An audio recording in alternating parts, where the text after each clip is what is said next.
Hi guys, welcome to Anushala by Anushri. In today's lecture, we are going to study about chapter number 4 of economics for class 9th, that is food security in India. Last lecture was about the third chapter, that is poverty as challenge. वहाँ पर हमने देखा कि किस तरीके से poverty जो है, गरीबी जो है, एक चैलेंज बन के सामने आता है. किसके लिए चैलेंज है? Those people who are poor plus the government of the country, दोनों के लिए ही पॉवर्टी जो है वो क्या है, एक चैलेंज साबित होता है. अब पॉवर्टी से ही एक और चैलेंज हमारे सामने आता है, दैट इज़ फूड सिक्योरिटी. ठीक है, देखो अब कोई व्यक्ति अगर पॉवर्टी से सफ़र कर रहा है, पुअर है, तो ऑब्वियस सी बात है कि उसके पास फूड सिक्योरिटी नहीं होगी, है ना. फूड सिक्योरिटी नहीं होगी मतलब सिक्योर नहीं है फूड. वो पर्सन खुद से इंश्योर नहीं कर रहा है कि भैया मेरे पास फूड सिक्योरिटी है, मैं खुद से खाना सही तरीके से खाना खा सकता हूँ, है ना. और फूड सिक्योरिटी का मतलब सिर्फ ये नहीं है कि उसको दिन में 2 टाइम खाना मिल रहा है. ठीक है, फूड सिक्योरिटी का मतलब है कि आज कल और आने वाले कल में इन एनी कंडीशन ये पर्सन अपने लिए फूड का इंतज़ाम कर सकता है, या फिर गवर्नमेंट इसके लिए फ़ूड का इंतज़ाम कर सकती है ना. इसको स्टारवेशन या इसको मेल न्यूट्रिशन जैसी चीज़ों से सफ़र नहीं करना पड़ेगा. तभी आप कहेंगे कि कोई भी पर्सन के पास फूड सिक्योरिटी है, राइट. सो नाउ ये तो मैंने आपको एक बहुत ही वेग तरीके से समझाने की कोशिश की कि फूड सिक्योरिटी क्या होती है ना. आगे देखते हैं कि एक्चुअल में फूड सिक्योरिटी के अंदर कितने सारे कंपोनेंट्स को ऐड किया है और इंडिया में इसकी कंडीशन क्या है ना. कितने लोग हैं जो खुद से खाना अफोर्ड कर सकते हैं, कितने लोग हैं जो नहीं कर सकते हैं. अब जो नहीं कर रहे हैं, क्या गवर्नमेंट उनके लिए कोई काम कर रही है, राइट. तो ये सारी चीज़ें पढ़ने वाले हैं हम इस चैप्टर में. चलो let us begin with our chapter.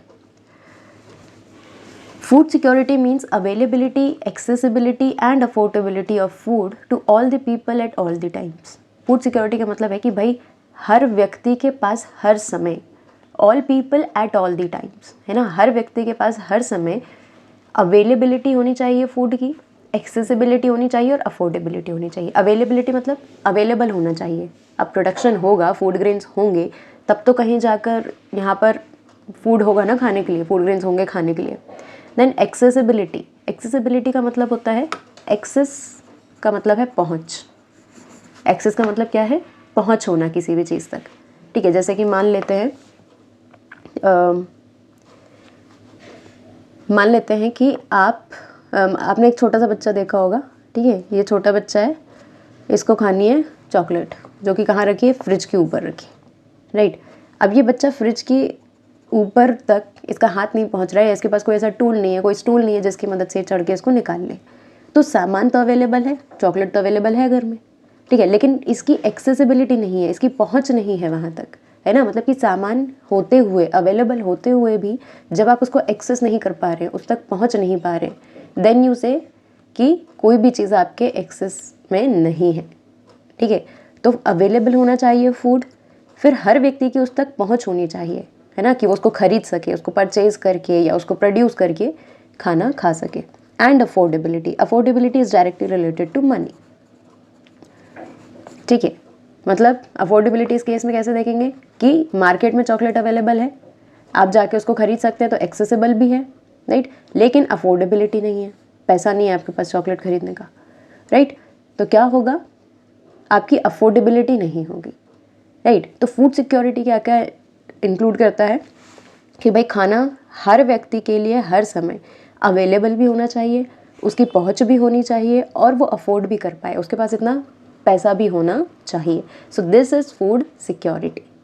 The poor household are more vulnerable to food insecurity whenever there is a problem of production or distribution of crops.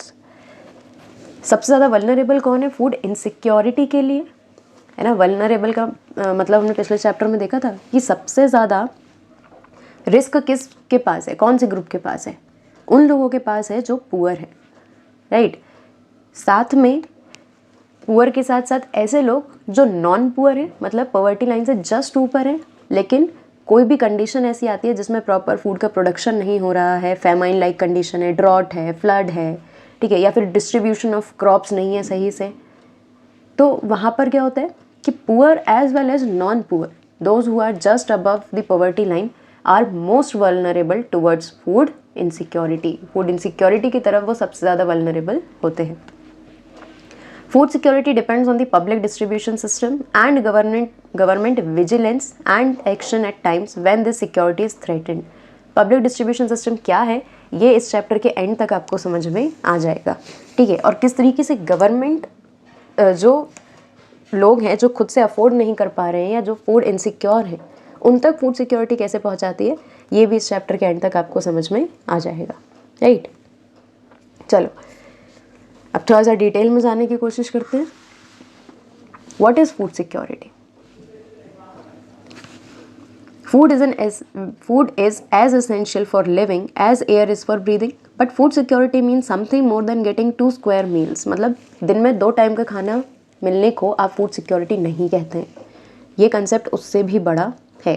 3 components हैं, availability, accessibility and affordability, right. समझा चुकी हूँ, read कर लेते हैं एक बार। Availability of food means food production within the country. अब अवेलेबल फूड हमारी कंट्री में अवेलेबल है, ये हम कैसे बोल सकते हैं? या तो भाई हमारी कंट्री उतना प्रोड्यूस कर ले, मतलब उतना प्रोडक्शन हमारी कंट्री खुद से कर ले, या फिर इम्पोर्ट कर ले, या तो फिर उसके पास पिछले साल का स्टॉक होना चाहिए, ठीक है। गवर्नमेंट जो ग्रेनरीज हैं, ग्रेनरीज मतलब ऐसे स्ट्रक्चर्स जहाँ पर गवर्नमेंट क्या करती है, फूड ग्रेन्स को स्टोर करके रखती है, these are known as granaries, right. तो अवेलेबिलिटी कैसे होगी? या तो भाई कंट्री में उतना प्रोडक्शन आप कर लो, कोई क्रॉप आपकी कंट्री में ग्रो नहीं करती है या पर्याप्त मात्रा में ग्रो नहीं करती है तो आप इंपोर्ट कर लो, या तो फिर आपके पास पिछले साल का स्टॉक होना चाहिए, तभी तो आप अवेलेबल कराओगे ना लोगों को फूड, वरना कैसे अवेलेबल होगा। Then accessibility means food is within reach of every person, हर पर्सन की रीच में फूड होना चाहिए, तभी आप उसको कहेंगे कि वो एक्सेसिबल है, उसकी पहुँच है खाने तक, right. Then affordability implies that an individual has enough money to buy sufficient, safe and nutritious food to meet one's dietary need. ठीक है, अब affordability का मतलब सिर्फ ये नहीं है। देखो मार्केट में कोई भी प्रोडक्ट होता है, उसकी क्वालिटी डिफ़र करती है ना। जैसे कि मान लो अगर आप वीट लेना चाहते हैं, गेहूँ अगर आप लेना चाहते हैं और आप मार्केट जाते हैं तो आप देखेंगे कि ज़रूरी नहीं है कि मार्केट में एक ही टाइप का वीट हो, है ना। एक वीट होगा जो सुप्रीम क्वालिटी का होगा, एक वीट जो उससे थोड़ी सी कम क्वालिटी का होगा, है ना। इस तरीके से एक लास्ट क्वालिटी ऐसी भी आती है जो बिल्कुल ही डिग्रेडेड है ना, मतलब जिसकी क्वालिटी सबसे कम है, सबसे इन्फीरियर क्वालिटी का आपके पास गुड़ है। अब जो सुप्रीम क्वालिटी वाला वीट है उसके प्राइस ज़्यादा होंगे, ठीक है, और जो सबसे इन्फीरियर क्वालिटी वाला वीट है उसके प्राइसेस कम होंगे। ये तो समझते हैं हम, है ना। जिस भी सामान की क्वालिटी जितनी अच्छी हो वो उतना महंगा मिलेगा, जिस सामान की क्वालिटी ख़राब हो वो उतना सस्ता मिलेगा। Economics is all about basic simple rules of market, demand supply. बिल्कुल अगर दिमाग खुला रखें आप तो इकोनॉमिक्स में आपको ज़्यादा परेशानी होगी ही नहीं, क्योंकि जो चीज़ें आप डेली मार्केट में देखते हैं, जो समझते हैं, खरीदते हैं, बेचते हैं सामान, तो जो चीज़ें तब आपको दिमाग में रखनी पड़ती हैं वही आपको इकोनॉमिक्स पढ़ते समय दिमाग में रखनी चाहिए, है ना। ये तो बहुत ही सिंपल सा कंसेप्ट है, हम सब ने इसको फेस किया हुआ है, राइट। तो अफोर्डेबिलिटी का मतलब ये नहीं है कोई भी पर्सन, अगर मान लो कि मेरे पास इतना पैसा है कि मैं ये सबसे इन्फीरियर क्वालिटी का वीट खरीद पा रही हूँ, तो खाना तो खा रही हूँ, वीट तो खा रही हूँ, लेकिन इन्फीरियर क्वालिटी का खा रही हूँ ना, इसमें जो मेरी डाइटरी नीड्स हैं वो तो पूरी हो ही नहीं रही, जो मुझे न्यूट्रिशन मिलना चाहिए था वो तो मिल ही नहीं रहा क्योंकि इसकी क्वालिटी इतनी ख़राब है। तो आप इसको फूड सिक्योरिटी नहीं कहेंगे। फूड सिक्योरिटी का मतलब है कि भाई एक प्रॉपर सेफ क्वालिटी का खाना हर व्यक्ति खा सके और जिससे उसकी डाइटरी नीड्स पूरी हो सके, है ना। अगर मान लो कि एक रूरल एरिया में काम करने वाला एक किसान है जो दिन भर मेहनत कर रहा है, ठीक है, अब वो इन्फीरियर क्वालिटी का जो वीट है या फूड ग्रेन्स है उसको खा रहा है, तो क्या उसकी डाइटरी नीड्स उससे पूरी हो रही हैं? नहीं, राइट। तो दैट इज़ वाई अफोर्डेबिलिटी का मतलब भी थोड़ा सा यहाँ पर ब्रॉड है, जिसको आपको ध्यान में रखना है, ठीक है। फूड सिक्योरिटी के बारे में अगर क्वेश्चन आता है कि व्हाट इज़ फूड सिक्योरिटी, तो ध्यान रखें कि ये तीनों चीज़ें आपको समझानी पड़ेंगी, राइट, क्योंकि इतना ही पैराग्राफ है जो पूरे फूड सिक्योरिटी का जिस्ट कंटेन कर रहा है, राइट। दस food security is insured in a country only if enough food is available, मतलब availability for all the persons. All persons have the capacity to buy the food of acceptable qualities and there is no barrier on access to food. ठीक है, मतलब कि accessibility है, कोई भी barrier नहीं है। और दूसरी चीज़ सारे लोग एक एक्सेप्टेबल क्वालिटी का खाना खा पा रहे हैं। आंसर्स में कहीं पर भी आप सुपीरियर या इन्फीरियर क्वालिटी यूज़ नहीं करेंगे, आपको यूज़ करना है एक्सेप्टेबल क्वालिटी। मतलब क्वालिटी एक्सेप्टेबल होनी चाहिए सोसाइटी में, ऐसा नहीं होना चाहिए कि एकदम ही ख़राब बदतर से बदतर खाना आप लोगों को प्रोवाइड कर रहे हैं, तो उसको आप फूड सिक्योरिटी नहीं कहेंगे। चलो, फूड सिक्योरिटी क्या है ये समझा। अब देखते हैं कि वाई फूड सिक्योरिटी। भाई फूड सिक्योरिटी की ज़रूरत क्यों है? फूड सिक्योरिटी की ज़रूरत इसलिए आई क्योंकि सोसाइटी में ऐसे बहुत सारे लोग थे जो खुद से फूड इनसिक्योर हैं, राइट। मतलब कि गवर्नमेंट को या किसी दूसरे व्यक्ति को उनके बारे में सोचना पड़ेगा क्योंकि वो खुद अपने लिए फूड का इंतज़ाम नहीं कर पा रहे हर समय, ठीक है। जैसे हमने अनएम्प्लॉयमेंट वाला कंसेप्ट पढ़ा था जिसमें सीजनल अनएम्प्लॉयमेंट पढ़ी थी, है ना। सीजनल अनएम्प्लॉयमेंट में क्या था कि जो व्यक्ति जिसको हार्वेस्टिंग या सोइंग के सीज़न में काम मिल रहा है तो उतने समय तो वो खाना खा पाएगा, लेकिन जब उसको दूसरे समय दूसरे महीनों में उसको काम नहीं मिल रहा है तब उसकी फूड सिक्योरिटी आ जाती है, राइट। बी केयरफुल, कहाँ पर हम वर्ड यूज़ कर रहे हैं फूड सिक्योरिटी और कहाँ हम वर्ड यूज़ कर रहे हैं फूड इनसिक्योरिटी, दोनों एक दूसरे के ऑपोजिट हैं, ठीक है। तो ध्यान रखें उसको पढ़ते समय।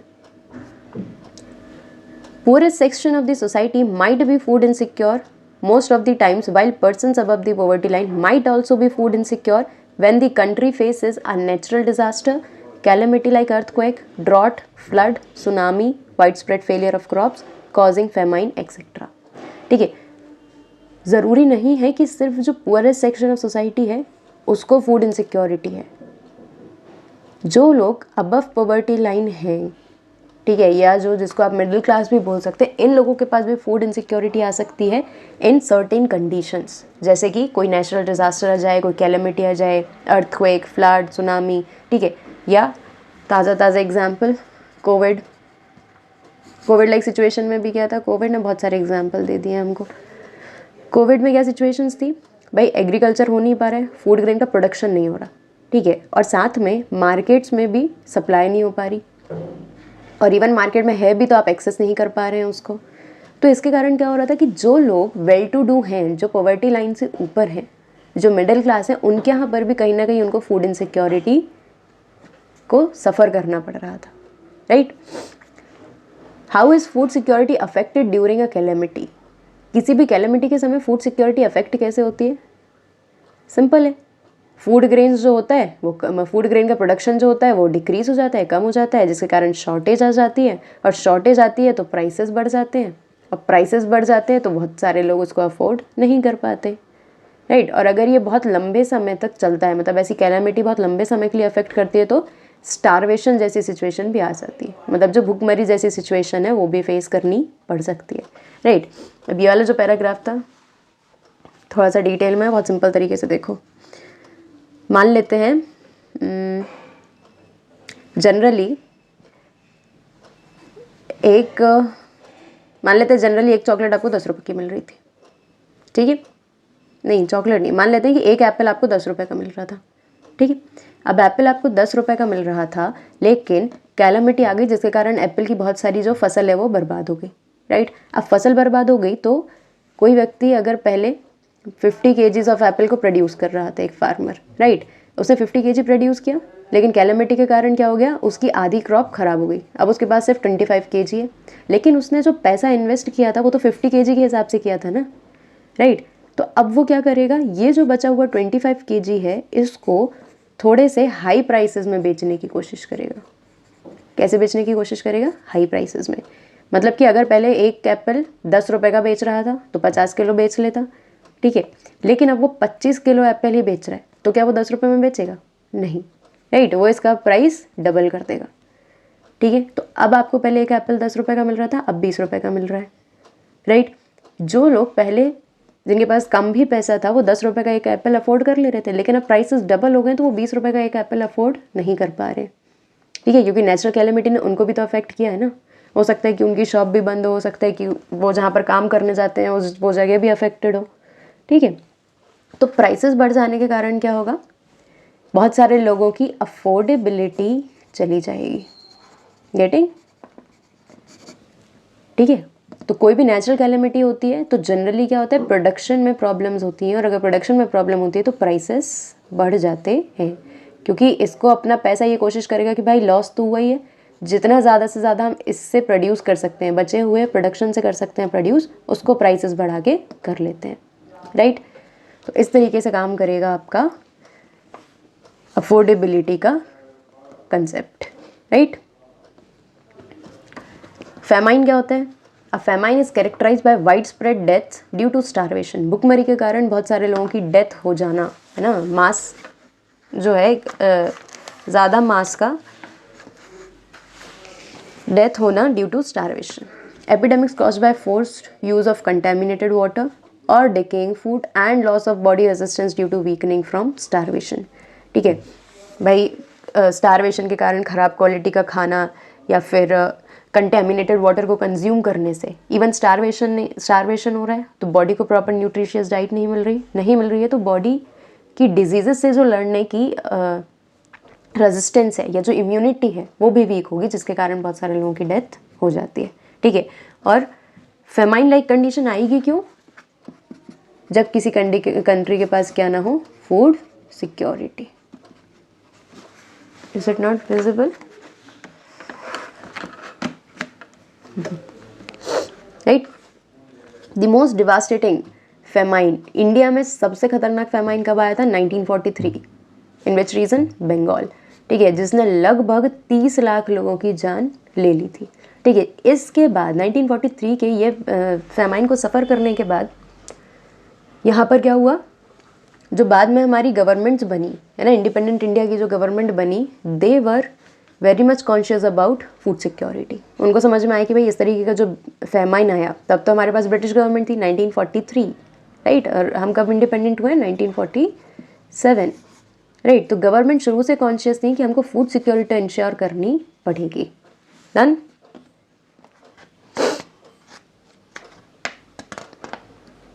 वन मोर थिंग, जब भी कैलेमिटीज़ लाइक सिचुएशन आती है, नेचुरल डिजास्टर्स आते हैं, तो सबसे ज़्यादा सफ़र कौन करता है? पुअर पीपल, या फिर जिनके पास अफोर्डेबिलिटी नहीं है। ठीक है, जैसे पिछले लेक्चर में मैंने एग्जांपल दिया था कोविड वाला, कि मिडिल क्लास पर्सन को या पुअर पर्सन को ज़्यादा परेशानी हुई as compared to the rich section of the society, है ना। चलो, nothing like Bengal famine has happen to India again. दोबारा ऐसा कोई बड़ा फेमाइन आया नहीं इंडिया में, लेकिन बहुत सारी प्लेसेस अभी भी ऐसी हैं जो उतना एक्सपोज नहीं होती हैं, लेकिन साथ में वहाँ पर क्या है, कुछ फेमाइन लाइक कंडीशंस बनी रहती हैं। जैसे places like Kalahandi and Kashipur in Orissa, where famine like conditions have been existing for many years and where some starvation that have also been reported. Starvation के कारण बहुत सारी डेथ्स को भी यहाँ पर क्या किया गया है, रिपोर्ट किया गया है। मतलब पूरे ओवरऑल इंडिया में फेमाइन लाइक सिचुएशन नहीं आई दोबारा, but in different areas, different states like Orissa and Bihar, ठीक है, कुछ डिस्ट्रिक्ट्स ऑफ झारखंड, यहाँ पर क्या है, फूड इनसिक्योरिटी तो लोगों में बनी हुई है। एंड बहुत सारे लोग अभी भी ऐसे हैं, इतनी सारी पॉलिसीज़ या इतने सारे स्कीम्स के बाद भी, जिन तक खाना नहीं पहुँच पा रहे। Who are food insecure. अब कौन से लोग हैं जो फूड इनसिक्योर हैं, मतलब कौन से ऐसे लोग हैं जिनको प्रॉपर एक न्यूट्रिशियस डाइट नहीं मिल पा रही है हर समय। ठीक है, कौन होंगे?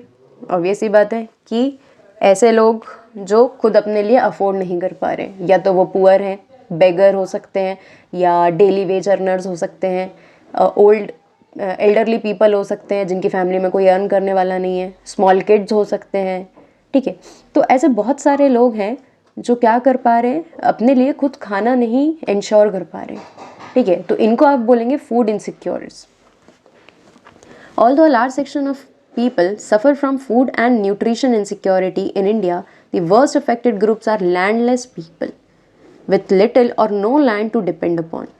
ठीक है, यहाँ पर लैंड का मतलब क्या है, लैंडलेस पीपल का मतलब क्या है, ऐसे लोग जिनके पास खुद की कोई ज़मीन नहीं है, कोई ऐसी प्रॉपर्टी नहीं है जिस पर वो डिपेंड कर सके, है ना। मतलब कि अगर आज मैं सोचूं भी कि भाई मेरे को एक लोन लेना है, तो मेरे पास लोन में गिरवी रखने के लिए कुछ होना भी तो चाहिए, है ना।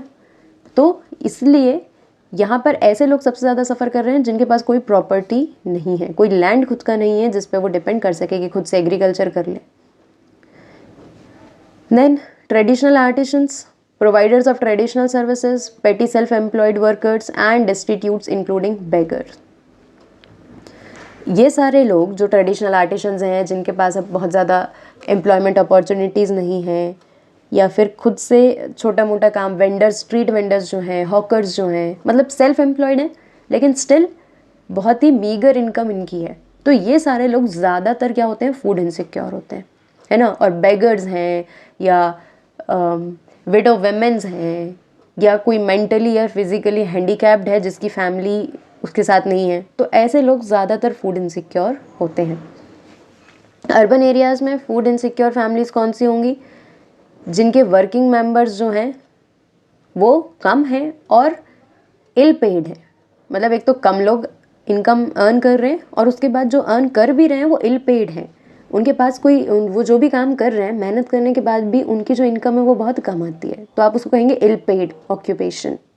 एंड कैजुअल लेबर मार्केट, ठीक है, कैजुअल लेबर्स जो डेली वेज अर्नर आप जिनको कहेंगे, ठीक है, जिनके पास कोई भी जॉब सिक्योरिटी नहीं है। अब जॉब सिक्योरिटी नहीं है तो इनकम सिक्योरिटी नहीं है, और इनकम सिक्योरिटी नहीं है तो फूड सिक्योरिटी नहीं है। सारी चीज़ें एक दूसरे से क्या है, जुड़ी हुई हैं, राइट। हमें बस थोड़ा सा लॉजिक लगा के क्या करना है, उसको समझने की कोशिश करनी है। These workers are largely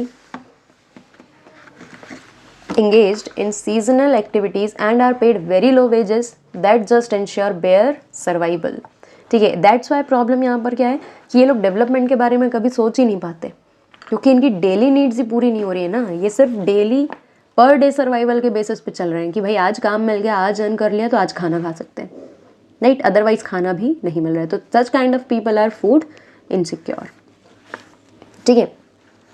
अब यहाँ पे एक रामू की स्टोरी दी गई है, इसको आप खुद से पढ़ेंगे। यहाँ पर क्या है, फैमिली में मेंबर्स ज़्यादा हैं, ठीक है, मेंबर्स ज़्यादा हैं, साथ में अर्न करने वाले कम लोग हैं, राइट। अब जो अर्न कर रहे हैं उसमें से भी इन लोगों की इनकम जो है वो बहुत कम है ना, मतलब अगेन इल पेड ऑक्यूपेशन, राइट, और लैंडलेस लेबरर्स हैं, ठीक है, मतलब खुद की कोई ज़मीन नहीं है तो ऐसा भी नहीं कि अपनी ज़मीन पे काम कर रहे हैं। They are working as casual labours. Even the eldest son who is Somu, जिसकी एज सिर्फ 10 साल है, ठीक है, ये 10 ईयर्स का बच्चा भी क्या कर रहा है, फैमिली को सपोर्ट करने के लिए एक जगह पर काम कर रहा है, ठीक है। तो इस तरीके से क्या हो रहा है, जब इन लोगों के पास खाना, पर्टिकुलर सीजन्स होंगे जब इन लोगों के पास खाना भी नहीं होगा, है ना। जैसे कि जब ये कैजुअल लेबरर है एग्रीकल्चर में, तो सोइंग वगैरह के समय या हार्वेस्टिंग के समय इनको बुलाया जाता है, बाकी समय इनको नहीं बुलाया जाता है, तो इनको कोई दूसरे काम ढूंढने पड़ते हैं, है ना। कि पर डे आप जा रहे हैं, आप कोई नया काम ढूंढ रहे हैं, काम मिला तो वेल एंड गुड, नहीं मिला तो फिर इनकम नहीं होगी, राइट। तो ये लोग क्या कर रहे हैं, फूड इनसिक्योर हैं, दैट इज़ वाई सिर्फ एक सर्वाइवल की साइकिल में ही फंस के रह गए, कोई डेवलपमेंट नहीं हो पाती, कोई ग्रोथ नहीं हो पाती, राइट। सिर्फ इनका कंसर्न ये होता है कि भाई आज खाना खाने मिलेगा या नहीं। ऐसे लोगों को आप कहेंगे कि ये क्या है, फूड इनसिक्योर है, राइट। अब ये story of Ramu rural area में है, राइट। यहाँ पर दूसरी आपको क्या दे दी गई है स्टोरी, जो कि बेंगलोर की है, मतलब अर्बन एरिया की स्टोरी है, ठीक है, स्टोरी ऑफ अहमद, राइट। अब स्टोरी ऑफ अहमद में क्या बता रहे हैं कि भाई अहमद जो है इसकी भी फैमिली बड़ी है, ठीक है, और ये कहाँ शिफ्ट हो गया, बेंगलोर, मतलब एक अर्बन सिटी में आ गया। अब अर्बन सिटी में आ गया है, लेकिन ऐसा तो नहीं ना कि इसकी इनकम खुद बहुत ज़्यादा बड़ी है, तो ये अपनी फैमिली को सपोर्ट करने के लिए क्या कर रहा है, एक रिक्शा पुलर बन जा रहा है। अब यू कैन इमेजिन एक रिक्शा पुलर की कितनी ज़्यादा इनकम होगी, ठीक है। तो इसके कारण क्या हो रहा है कि इसकी अर्निंग जो है वो कांस्टेंट नहीं है या फिक्स्ड इनकम नहीं है इसके पास, इसकी इनकम हमेशा फ्लक्चुएट होती रहती है कि किसी दिन इसको ज़्यादा कस्टमर्स मिल गए तो इसकी इनकम अच्छी हो जाएगी, और नहीं मिले तो इसकी इनकम अच्छी नहीं होगी। बट अहमद के पास कम से कम एक फ़ायदा है कि अहमद के पास क्या है, PDS card, means public distribution system card, right, जिसकी मदद से क्या करता है अहमद, जो इसको sufficient quantity of wheat, rice, sugar and kerosene oil daily use के लिए तो मिल जाता है, मतलब इसको अपनी बेसिक नीड्स के लिए, एटलीस्ट खाने के लिए तो इसको परेशानी नहीं उठानी पड़ रही, राइट। तो कम से कम उसकी जो फैमिली है उसको यहाँ पर रामू की फैमिली की तरह भूखा नहीं सोना पड़ रहा, राइट, क्योंकि इनके पास एक ऐसा गवर्नमेंट से एक ऐसा एड है या ऐसी मदद है जिसकी वजह से ये कम से कम खाना तो खा पा रहे हैं, राइट। ये रीड कर लेंगे आप, हम अगर इसको यहाँ पे रीड करने बैठेंगे तो काफ़ी बड़ा लेक्चर हो जाएगा, वैसे ही लेक्चर्स बहुत बड़े बड़े बन रहे हैं, राइट। चलो, the social composition along with the inability to buy food also plays a role in the food insecurity. The SCs, ST and some section of OBCs, lower caste among them, who have either poor land base or very low land productivity are prone to food insecurity. ठीक है, अब social composition देखते हैं, मतलब society में जो sections बने हुए हैं, ठीक है, जैसे SC, ST या OBCs जो हैं, जनरली इन लोगों को ऐसा माना जाता है कि या तो इनकी प्रोडक्टिविटी कम है, ठीक है, मतलब इनके पास जो ज़मीन है उसकी प्रोडक्टिविटी कम है क्योंकि लैंड साइजेस बहुत स्मॉल हैं, स्मॉल पैचेस में काम कर रहे हैं, बहुत सारे लोगों के पास खुद की ज़मीन नहीं है, वो लैंडलेस हैं, राइट। तो ये लोग ज़्यादा फूड इनसिक्योर है, गेटिंग। इस तरीके से सोसाइटी में बहुत सारे ऐसे लोग हैं जो फूड इनसिक्योर हैं, राइट। एक और कैटेगरी इसमें क्या आती है, जो पॉवर्टी से सफ़र करने वाली एक्सपेक्टिंग मदर्स हैं या जो प्रेग्नेंट वुमेन हैं, ठीक है, या जिनको आप नर्सिंग मदर्स भी कहेंगे, उनमें और उनके जो न्यू बॉर्न बेबीज़ होते हैं, ठीक है, जो जनरली 4 से 5 साल तक की एज के होते हैं, उनमें मैल नरिशमेंट आ जाता है बिकॉज ऑफ फूड इनसिक्योरिटी, ठीक है। जिस एज में वो एक उनकी बॉडी को बहुत ज़्यादा न्यूट्रिशियस डाइट की ज़रूरत होती है, mother as well as the child, तब इनको जब मैल नरिश्ड फूड मिलता है या जब फूड इनसिक्योरिटी होती है, ठीक है, सही न्यूट्रिशियस डाइट नहीं मिल पाएगी इनको, तब यहाँ पर क्या होगा, फूड इनसिक्योरिटी एक बहुत बड़ा कंसर्न बन जाएगा, क्योंकि ये जो पॉपुलेशन है, ठीक है, वेमेन जो है वो भी आधी वर्किंग पॉपुलेशन है, राइट। अगर एक ह्यूमन बीइंग जिसको बाय बर्थ मैल नरिशमेंट मिले, तो आपको क्या लगता है कि उसकी बॉडी आगे जाकर डिजीज़ेस के लिए रेजिस्ट हो पाएगी या इम्यून सिस्टम उसका स्ट्रांग होगा? नहीं, तो वो काम भी नहीं कर पाएगा ठीक तरीके से। मतलब कि फूड सिक्योरिटी ना होने की वजह से पर्सन की प्रोडक्टिविटी कम होती है, और प्रोडक्टिविटी कम होगी तो काम नहीं करेगा, काम नहीं कर पाएगा तो कंट्री की भी ओवरऑल इनकम जो है वो भी इम्प्रूव नहीं हो पाएगी, right. That is why government अपनी जिम्मेदारी समझती है कि जिन लोगों के पास फूड सिक्योरिटी नहीं है, हम उनको फूड सिक्योरिटी प्रोवाइड करें, राइट। अब फूड इनसिक्योरिटी जैसे हमने पॉवर्टी की तरह देखा था कि भाई इंडिया में ऐसा नहीं है कि फूड इनसिक्योरिटी एक ही जगह पर एक्यूमुलेटेड हो, ठीक है, अलग अलग एरिया में डिस्ट्रीब्यूटेड है। जैसे कि जो थोड़े से रिच स्टेट हैं या वेल टू डू स्टेट्स हैं, वहाँ पर फूड सिक्योरिटी ज़्यादा होगी as compared to the poor states, right. Like in fact the states of UP, Bihar, Jharkhand, Odisha, West Bengal, Chhattisgarh, parts of Madhya Pradesh and Maharashtra account for largest number of food insecure people in the country. ये सारे states में सबसे ज़्यादा food insecure people रहते हैं, ठीक है। इसका कारण क्या है? क्योंकि जनरली यहाँ पर एग्रीकल्चर हो रहा है, प्लस जैसे छत्तीसगढ़ और MP है, उड़ीसा है, यहाँ पर बहुत सारी ट्राइबल पॉपुलेशन है जिनको आप STs बोल सकते हैं, ठीक है। तो यहाँ पर फूड इनसिक्योरिटी ज़्यादा है, ठीक है। लेकिन स्टेट्स लाइक केरला और स्टेट्स लाइक महाराष्ट्र, यहाँ पर फूड इनसिक्योरिटी कम है as compared to these, sorry Maharashtra तो है ही, ठीक है, केरला लाइक स्टेट्स, यहाँ पर फूड इनसिक्योरिटी कम क्यों है? क्योंकि लोगों का जो प्रोडक्टिविटी लेवल है वो बड़ा है, साथ में लोग इनकम भी थोड़ी सी ज़्यादा अर्न कर पा रहे हैं। Hunger is another aspect of indicating food insecurity. Hunger का मतलब क्या होता है? भूख, राइट। मतलब कि when you feel that now your body needs food, ठीक है, जब आपको भूख लगती है तो उसको आप कहेंगे हंगर, ठीक है। हंगर फूड इनसिक्योरिटी का एक दूसरा एस्पेक्ट है आप कहें, या दूसरा इंडिकेटर है, ठीक है। Hunger is not just an expression of poverty, it brings about poverty. The attainment of food security therefore involves eliminating current hunger and reducing the risk of future hunger, ठीक है। यहाँ पर हंगर का मतलब सिर्फ ये नहीं है कि आपको अभी भूख लगी है ना।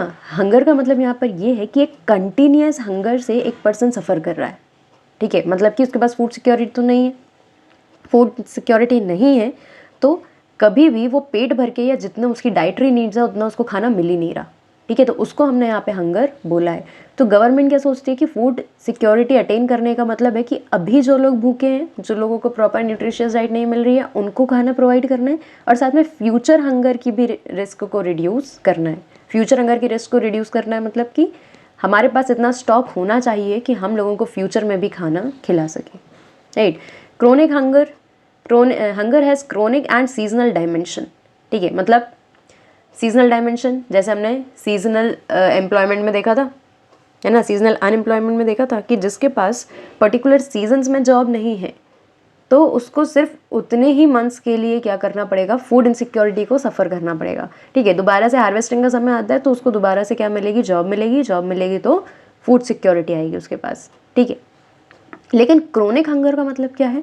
क्रोनिक मीन्स जब हम एक लॉन्ग टर्म के बारे में बात करते हैं, राइट। लॉन्ग टर्म के बारे में बात करने से क्या समझते हैं कि कोई पर्सन जो है वो सीजन्स की वजह से नहीं है फूड इनसिक्योरिटी में, उसको हमेशा ही या उसको एक बहुत लंबे पीरियड से क्या करना पड़ रहा है, इस हंगर का सामना करना पड़ रहा है। मतलब जिसको आप कहें, जैसे एग्जाम्पल लेंगे आप बेगर का, ठीक है। बेगर को ऐसा थोड़ी नहीं कि किसी सीज़न में उसको बहुत ज़्यादा मिल जाएगा या किसी सीज़न में उसके पास एम्प्लॉयमेंट आएगी, नहीं, राइट। तो ये सफ़र करेगा एक क्रोनिक हंगर से, ठीक है।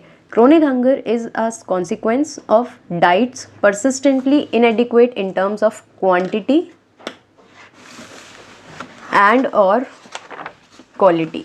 मतलब क्वांटिटी और क्वालिटी दोनों तरीके से उस व्यक्ति के पास बहुत लंबे समय तक उसकी डाइटरी नीड्स पूरी नहीं हो रही हैं, है ना। नहीं सही क्वालिटी का ना उसको खाना मिलता है और ना सही क्वांटिटी में खाना मिलता है, जितनी उसकी बॉडी की नीड है उतना उसको नहीं मिल पा रहा है, बहुत लंबे समय से ये चीज़ चल रही है, सीजन्स के अकॉर्डिंग नहीं है, तब आप उसको कहेंगे कि क्रोनिक हंगर है, ठीक है। और क्रोनिक हंगर से कोई भी व्यक्ति क्यों सफ़र करेगा? Because of very low income and inability to buy food even for survival. मतलब केवल सर्वाइवल के लिए भी वो क्या नहीं कर पा रहा है, फूड को बाय नहीं कर पा रहा है, परचेज नहीं कर पा रहा है ना। और क्यों नहीं कर पा रहे? क्योंकि उसकी लो इनकम लेवल है ना, उसके पास कोई एक परमानेंट जॉब नहीं है या फिर उसको एक इल पेड ऑक्यूपेशन में काम करना पड़ रहा है। तो बहुत सारे ऐसे रीजंस हैं जिसकी वजह से वो क्रोनिक हंगर को सफ़र कर रहा है। और seasonal hunger is related to the cycle of food growing and harvesting, ठीक है। This is prevalent in rural areas because of the seasonal nature of agricultural activities and in urban areas because of casual laborers. Example, there is less work for casual construction laborers during the rainy season. ठीक है, urban areas में जो construction workers हैं वो भी seasonal hunger से सफ़र करते हैं। वाई? क्योंकि रेनी सीजन्स जो हैं इसमें ज़्यादातर कंस्ट्रक्शन का काम पॉसिबल नहीं हो पाता है, तो तब उनको अपॉर्चुनिटीज़ या तब उनको एम्प्लॉयमेंट नहीं मिलेगी। तो जिन दिनों में उनको एम्प्लॉयमेंट नहीं मिल रही है उन दिनों में उनको सीजनल हंगर सफ़र करनी पड़ेगी, right. So there are 2 types of hungers, seasonal and chronic. Important है, 1 मार्क्स में पूछा जा सकता है। This type of hunger exist when a person is unable to get work for the entire year, ठीक है। जब पूरे साल भर के लिए उनको काम नहीं मिलेगा तब क्रोनिक हंगर यहाँ पर चालू होगी। देन यहाँ पर ये देखो, ये डेटा दिया हुआ है कि भाई टाइप ऑफ हंगर क्या है, कितने % लोग रूरल एरियाज़ और अर्बन एरियाज़ में in this particular years seasonal hunger से सफ़र कर रहे हैं और क्रोनिक हंगर से सफ़र कर रहे हैं, ठीक है। The percentage of seasonal as well as chronic hunger has decline in India as shown in the above table. कम हुआ है लेकिन ख़त्म नहीं हुआ है, ठीक है। India is aiming at self sufficiency and food grains since independence. Self sufficiency का मतलब क्या है कि जितना इंडिया को फूड ग्रेन्स की ज़रूरत है उतना इंडिया खुद ही प्रोड्यूस कर ले, उसको ज़्यादा इम्पोर्ट ना करना पड़े, ठीक है। सेल्फ सफिशिएंट बनना चाह रहा है कि हम जितना, हमें किसी और कंट्री के ऊपर डिपेंडेंट ना होना पड़े, राइट। कब से कोशिश कर रहा है इंडिया सेल्फ सफिशिएंट होने की? इंडिपेंडेंस से। Self sufficiency in food grains, right. After independence, Indian policymakers adopted all measures to achieve self-sufficiency in food grains. India adopted a new strategy in agriculture which resulted in Green Revolution. Green Revolution इस book के first chapter Palampur, village of Palampur story में हमने पढ़ा था कि green revolution क्या है। Green revolution की मदद से क्या हुआ? Areas like Punjab and Haryana, ये एरियाज़ में क्या हुआ, वीट और राइस का प्रोडक्शन सिग्निफिकेंटली इंक्रीज़ हुआ, जिसके कारण वहाँ के लोगों को तो जॉब अपॉर्चुनिटीज़ मिली, वहाँ पर एम्प्लॉयमेंट मिली लोगों को, ठीक है। साथ में फूड ग्रेन्स जो थे वो सरप्लस क्वांटिटी में बने, जिसके कारण क्या हुआ कि वीट और राइस जो फूड ग्रेन्स हैं इसमें इंडिया सेल्फ सफिशिएंट हो पाया, ठीक है। पहले वीट से शुरू हुआ, फिर राइस को भी हमने इसमें कल्टीवेट किया, ठीक है। लेकिन ऐसा नहीं था कि पूरे इंडिया में ग्रीन रेवोल्यूशन ने काम किया है, ठीक है। ये इफेक्टिव था सिर्फ और सिर्फ पंजाब और हरियाणा रीजन में, राइट। बाकी एरियाज़ में ग्रोथ तो हुई लेकिन उतनी ज़्यादा नहीं जितनी पंजाब हरियाणा में हुई, ठीक है। वीट के प्रोडक्शन में अगर हम देखते हैं तो यूपी और एमपी ने काफ़ी अच्छा प्रोडक्शन करके दिखाया था उस समय, राइट। देन यहाँ पर 2015-16 और 16-17 के भी डेटा दिए गए हैं, बहुत ज़्यादा काम के नहीं हैं आपके पास। UP and Madhya Pradesh recorded a significant production in field of wheat. Wheat किसने ज़्यादा प्रोड्यूस किया है? UP and MP, right. 2015-16 का ये यहाँ पर दोनों चीज़ों का, वीट का एज वेल एज राइस का क्या दिया है आपको, दोनों ईयर्स में क्या किया है, वीट और राइस का प्रोडक्शन आपको यहाँ पर बताया गया है in million tons. West Bengal and UP on the other hand recorded significant production of rice. West Bengal तो हमें पता ही है कि राइस के प्रोडक्शन के लिए जाना जाता है, ठीक। तो ग्रीन रेवोल्यूशन ने काम किया, फूड सिक्योरिटी बहुत हद तक उसने प्रोवाइड की, लेकिन सारे एरियाज़ में नहीं। मेनली नॉर्थ इंडिया में ग्रीन रेवोल्यूशन ने ज़्यादा काम किया है। देन नेक्स्ट टॉपिक है फूड सिक्योरिटी इन इंडिया। अब हमको यहाँ ये देखना है कि भाई इंडिया में कितनी फूड सिक्योरिटी है और कौन से ऐसे तरीके हैं जिसकी मदद से गवर्नमेंट लोगों को फूड सिक्योरिटी प्रोवाइड करा पाती है, ठीक है। कौन से मेजर्स हैं वो हम यहाँ पर देखने वाले हैं। India has become self sufficient in food grains during the last 30 years because of variety of crops grown all over India. India का हमें पता है वेजिटेशन काफ़ी अच्छा है, बहुत सारी crops, different type of crops हम ग्रो कर पाते हैं इंडिया में, ठीक है। तो इंडिया सेल्फ सफिशिएंट हो गया था, लेकिन ये सेल्फ सफिशिएंसी अचीव होने के बाद हम दोबारा से फूड इनसिक्योर हो रहे हैं। कारण इंक्रीज पॉपुलेशन बढ़ रही है, साथ में जो वेदर कंडीशंस हैं, ठीक है, वो क्या कर रही हैं, बहुत सारी वेदर कंडीशंस जो चेंज होती हैं, क्लाइमेटिक कंडीशंस चेंज हो रही हैं, ठीक है। लैक ऑफ वाटर अवेलेबिलिटी, इनके कारण एग्रीकल्चर दोबारा से अफेक्ट हो रहा है, और पॉपुलेशन इंक्रीज के कारण क्या हो रहा है कि दोबारा से कई सारे लोग ऐसे हैं जो फूड इनसिक्योर हो चुके हैं, ठीक है। इंडिया के पास दो सिस्टम है, ठीक है, मतलब इंडिया के सिस्टम में दो कंपोनेंट्स हैं यहाँ पर हमारे पास, जिससे हम फूड सिक्योरिटी लोगों को इंश्योर करते हैं, या हमारी जो गवर्नमेंट है वो फूड सिक्योरिटी इंश्योर करती है। That is buffer stock and public distribution system. Buffer stock क्या होता है? देखो,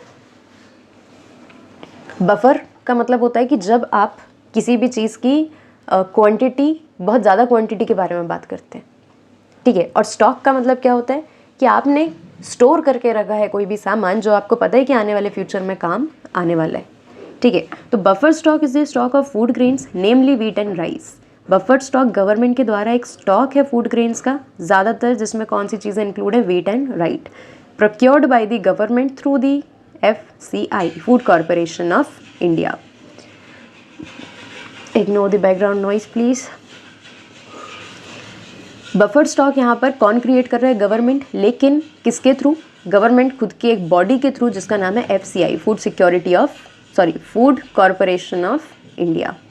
the food corporation purchases wheat and rice from the farmers in state where there is surplus production. Surplus means extra. The farmer are paid a pre-announced price for their crop. This price is called MSP or minimum support price. देखो, अब यहाँ पर थोड़ा सा समझना। Government को पता है कि फूड सिक्योरिटी नहीं है कुछ एरियाज़ में, ठीक है, तो गवर्नमेंट को इंश्योर करनी पड़ेगी फूड सिक्योरिटी। अब गवर्नमेंट को इंश्योर करनी है मतलब गवर्नमेंट लोगों को खाना खिलाएगा, ठीक है, फूड ग्रेन्स प्रोवाइड करेगा। वीट और राइस फूड ग्रेन लोगों को प्रोवाइड कराने के लिए गवर्नमेंट के खुद के पास भी तो वीट और राइस होना चाहिए, ठीक है। तो गवर्नमेंट कहाँ से करेगी? खुद थोड़ी ना अपनी खेत परचेज करेगी और उसमें उगाना चालू कर देगी कि हाँ हमें लोगों को खाना देना है तो हम खुद से ग्रो करेंगे। नो, FCI एक बॉडी बनाई गवर्नमेंट ने, फूड कॉरपोरेशन ऑफ इंडिया, और इसको बोला कि भाई आप क्या करें, आप किसानों से खरीद लें वीट और राइस, ठीक है। आप खरीदिए, फिर आप इनको स्टोर करिए अपने ग्रेनरीज में, और जब भी हमें लगता है कि भाई कुछ पर्टिकुलर लोग हैं जिनको खाना हमें प्रोवाइड करना है, फूड सिक्योरिटी हमें देनी है, तो हम क्या करेंगे, स्टोरेज में से निकाल कर उन लोगों को खाना प्रोवाइड करा देंगे। किस सिस्टम के through? Public distribution system. Public को डिस्ट्रीब्यूट करना, क्या? Food grains for ensuring food security, right. अब देखो FCI पे आओ दोबारा। FCI को क्या करना है? किसानों से परचेज करना है, ठीक है। लेकिन किसान FCI को बेचेंगे क्यों? किसान FCI को बेचेंगे इसलिए क्योंकि इनको एक फिक्स्ड इनकम मिल जाएगी, इनको एक फिक्स्ड प्राइस मिल जाएगा, राइट। देखो अब ये 3 किसान है मान लेते हैं, है ना। इन लोगों ने व्हीट और राइस को ग्रो किया। अब इन्होंने व्हीट और राइस को ग्रो किया, ये पहुँचे अपना सामान, अपना प्रोडक्शन लेके कहाँ पर? मंडी में, राइट। मंडी में ये गए, इन्होंने सोचा कि हम क्या करेंगे, जो भी ट्रेडर्स आए हैं, होलसेल ट्रेडर्स आए हैं, उनको अपना व्हीट और राइस बेच देंगे और हम पैसे लेके वापस आ जाएंगे, राइट। लेकिन अब ये सोच के गए थे कि भैया हम 100 रुपीज़ kg के हिसाब से बेचेंगे। मंडी में गए तो ट्रेडर्स ने इनको बोला कि भैया हम तो आपसे 90 रुपये kg के हिसाब से ही लेंगे, आप चाहे कुछ करें, ठीक है। अब यहाँ पर क्या होगा, अगर ये लोग 90 में बेचने को राज़ी नहीं है तो इनका प्रोडक्ट नहीं बिकेगा। ये लोग क्या करेंगे, ये दूसरे किसी फार्मर से ले लेंगे, फार्मर्स की कमी तो है नहीं, राइट। तो यहाँ पर क्या होता है कि गवर्नमेंट ने एक दूसरा रास्ता निकाला जिससे फार्मर्स का भी नुकसान ना हो और इनके पास भी फूड ग्रेन्स आ जाए। फार्मर्स से गवर्नमेंट ने बोला कि हम एक काम करते हैं, हम एक MSP बनाते हैं, मिनिमम सपोर्ट प्राइस। मतलब मिनिमम आपकी क्रॉप को इतना पैसा तो मिलेगा ही मिलेगा, राइट। और अगर आपसे ट्रेडर्स नहीं खरीद रहे हैं तो हम इस MSP पे आपसे फूड ग्रेन खरीद लेंगे। आप जितना हमें फूड ग्रेन बेचना चाहते हैं उतना फूड ग्रेन्स हम आपसे खरीद लेंगे, राइट। तो फार्मर के पास 2 ऑप्शन हो गए। पहले उसके पास क्या ऑप्शन था कि भाई वो जाए और सिर्फ सीधा मंडी में अपना सामान बेचे, ठीक है। लेकिन अब उसके पास दूसरा ऑप्शन क्या है कि वो FCI को भी अपना सामान बेच सकता है और जो MSP जो फिक्स्ड एक गवर्नमेंट कर देती है पर्टिकुलर क्रॉप्स के लिए, उतना पैसा तो इसको मिल ही जाएगा, राइट। और ख़ास बात क्या है कि ये जो MSP है ये कब डिक्लेयर होती है? बिफोर द सोइंग सीजन, ठीक है। मतलब कि व्हीट और राइस को ग्रो करने के पहले ही उनके प्राइस जो है वो क्या हो जाते हैं, डिसाइड हो जाते हैं, राइट। तो फार्मर्स को क्या है, फार्मर को एक इनकम सिक्योरिटी हो गई कि भैया अगर ट्रेडर्स नहीं खरीदेंगे हमसे इस प्राइस पे तो हम एक MSP पे जाकर क्या कर देंगे, गवर्नमेंट को बेच देंगे, हमारा प्रोडक्ट जो है वो ख़राब नहीं होगा, प्लस हमको एक सिक्योर इनकम तो मिल जाएगी। और ऐसे करके क्या हुआ, FCI को भी फूड ग्रेन्स मिलने लगे, राइट। अच्छा, और जो MSP था ये एक तरीके से इंसेंटिव था, मतलब एक तरीके से एडवांटेज देने की कोशिश की गई फार्मर्स को, ताकि वो इन क्रॉप्स का, कौन सी क्रॉप्स का, व्हीट और राइस का प्रोडक्शन बढ़ाएं। व्हीट और राइस का प्रोडक्शन बढ़ेगा तो क्या होगा, जितने लोग जितना मार्केट में जा रहे हैं, जो आम जनता जिसको कंज्यूम कर रही है वो तो पर्याप्त होगा ही, सेल्फ सफिशिएंट होंगे ही हम उसमें, साथ में गवर्नमेंट जो फूड सिक्योरिटी प्रोवाइड कराना चाहती है तो उसके बफर स्टॉक्स भी मेंटेन हो पाएंगे, right. Do you know why this buffer stock is created by the government? This is done to distribute food grains in the deficit areas. Surplus area से खरीदा जाता है, मतलब जहाँ पर एक्स्ट्रा ग्रो हो रहा है वहाँ से खरीदेंगे, और डेफिशिट एरिया जहाँ पर ज़रूरत से कम प्रोड्यूस हो रहा है वहाँ पर इसको बेच देंगे। And among the poor strata of the society at a price lower than the market price is also known as the issue price. और किस प्राइस पे बेचा जाएगा, लोगों को फ्री में प्रोवाइड नहीं कराती है गवर्नमेंट जनरली। जैसे अभी आपको पता है कि भाई 1 रुपये 2 रुपये किलो में भी फूड ग्रेन्स मिल रहे हैं, राइट। तो ये 1 रुपये 2 रुपये क्या है, एक मिनिमल प्राइस है जो गवर्नमेंट फूड सिक्योरिटी प्रोवाइड करने के लिए लोगों से ले रही है, ठीक है। और बफर स्टॉक सिर्फ इसलिए काम नहीं आता कि नॉर्मल कंडीशंस में आप लोगों को खाना प्रोवाइड करा रहे हैं, पुअर सेक्शंस ऑफ सोसाइटी को खाना प्रोवाइड करा रहे हैं, it is also useful during the periods of calamity और डिजास्टर्स, ठीक है। तब भी सारे लोगों को खाना प्रोवाइड कराने का काम जो है, जब एक शॉर्टेज हो जाती है फूड की, जब नया प्रोडक्शन नहीं हो पाता है, तब भी ये जो बफर स्टॉक है इसी की मदद से क्या होता है, लोगों तक खाना पहुंच पाता है, right. So this is all about the buffer stock, ठीक है। बफर स्टॉक सिंपल कंसेप्ट है बहुत ही ज़्यादा, FCI और MSP दोनों याद रखने की चीज़ें हैं, राइट। चलो अब इसके बाद देखते हैं what is the public distribution system. FCI ने खाना ले तो लिया, किसान से खाना MSP पे खरीद तो लिया, लेकिन अब उसको बेचना भी तो है। बेचना इन द सेंस अब उसको लोगों तक पहुंचाना भी है, ठीक है। Selling is not the right word, है ना। उसको डिस्ट्रीब्यूट करना है, बांटना है, किस में, पुअर स्ट्रेटा ऑफ सोसाइटी और those people who are food insecure. क्या तरीका है? इस तरीके को बोलते हैं पब्लिक डिस्ट्रीब्यूशन सिस्टम।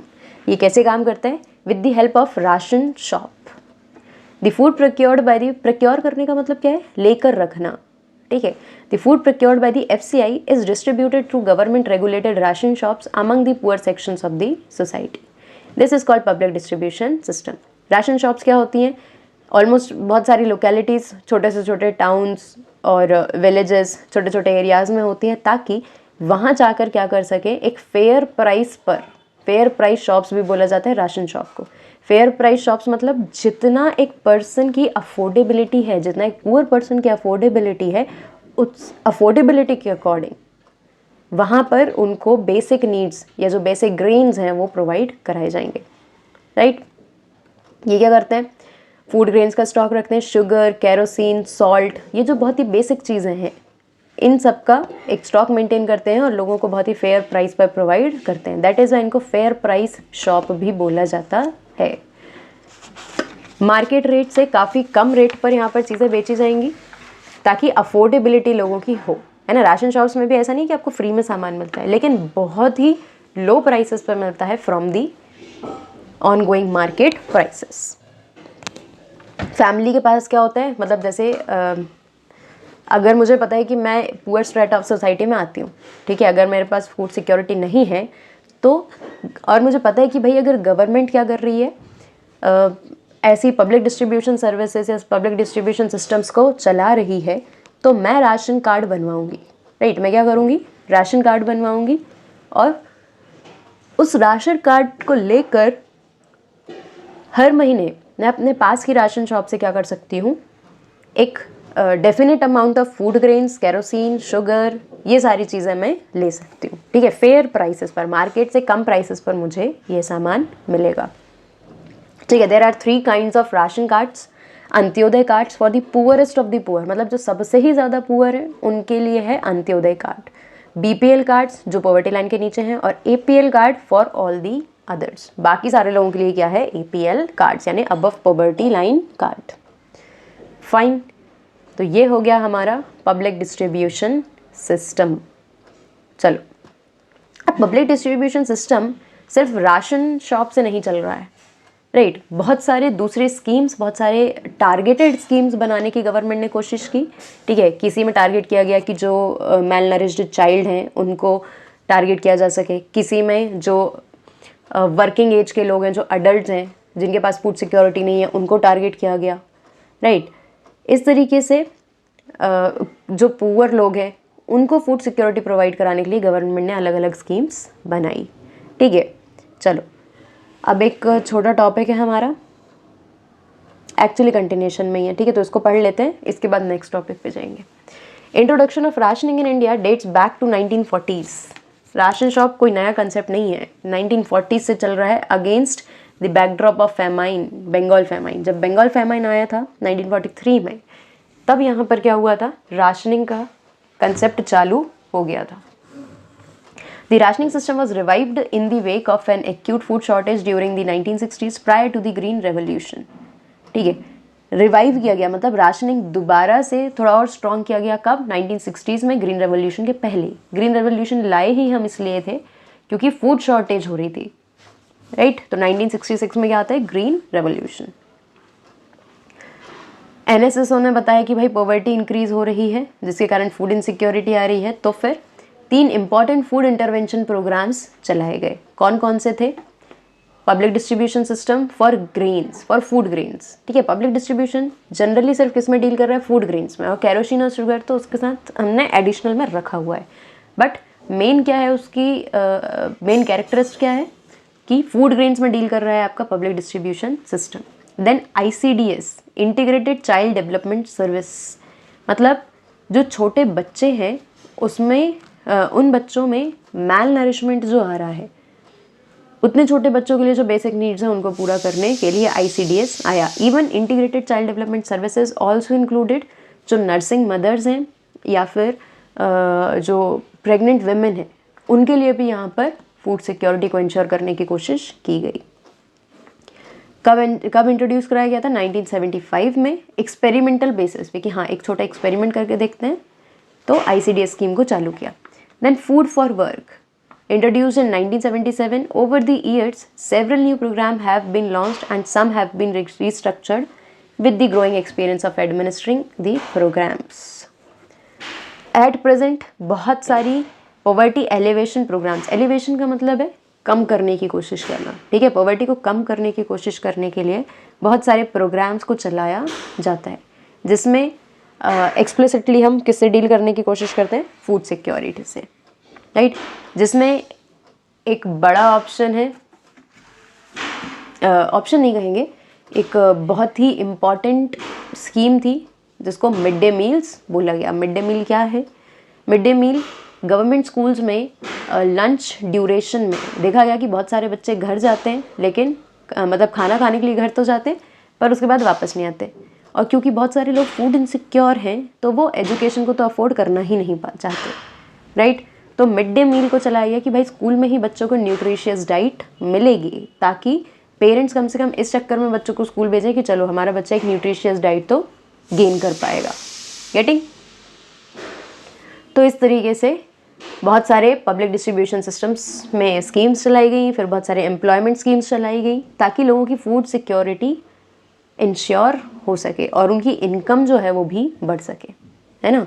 गवर्नमेंट हमेशा तो बैठ के नहीं खिला सकती आपको, इसलिए एट प्रेजेंट मतलब एक पर्टिकुलर टाइम पीरियड के लिए वो आपको फूड सिक्योरिटी दे सकती है, और साथ में सबसे अच्छा तरीका है कि वो एम्प्लॉयमेंट अपॉर्चुनिटीज़ क्रिएट करे, ताकि लोग खुद से ही फूड सिक्योरिटी गेन कर पाएँ और गवर्नमेंट को उनको खिलाना ना पड़े। डन। चलो, current status of the public distribution system, मतलब अभी पब्लिक डिस्ट्रीब्यूशन सिस्टम के क्या हालात है। पब्लिक डिस्ट्रीब्यूशन सिस्टम जो है, देखो गवर्नमेंट की स्कीम्स जब भी बनती हैं तो एक टारगेट होता है, राइट, और उस टारगेट के अकॉर्डिंग काम करना चालू करते हैं, लेकिन ज़रूरी नहीं है कि स्कीम जैसी बनी है हमेशा वैसी ही चलती रहेगी। गवर्नमेंट को जब जब समझ में आता है कि अच्छा इसमें ये प्रॉब्लम है या इसमें ये इशू आ रहा है, हम गलत टारगेट कर रहे हैं, तो वो धीरे धीरे करके उसमें चेंजेस लाते जाती हैं, ठीक है। इसको हम कैसे समझ सकते हैं? एक छोटी सी टेबल दी गई है, काफ़ी यूज़फुल है, क्योंकि इसमें ये बताया गया है कि भाई पब्लिक डिस्ट्रीब्यूशन सिस्टम 1992 से पहले जब बना था, है ना, तब यहाँ पर क्या था, वो यूनिवर्सल था, मतलब सबके लिए था पब्लिक डिस्ट्रीब्यूशन सिस्टम, जितने भी लोग क्या है फूड इनसिक्योर हैं, राइट।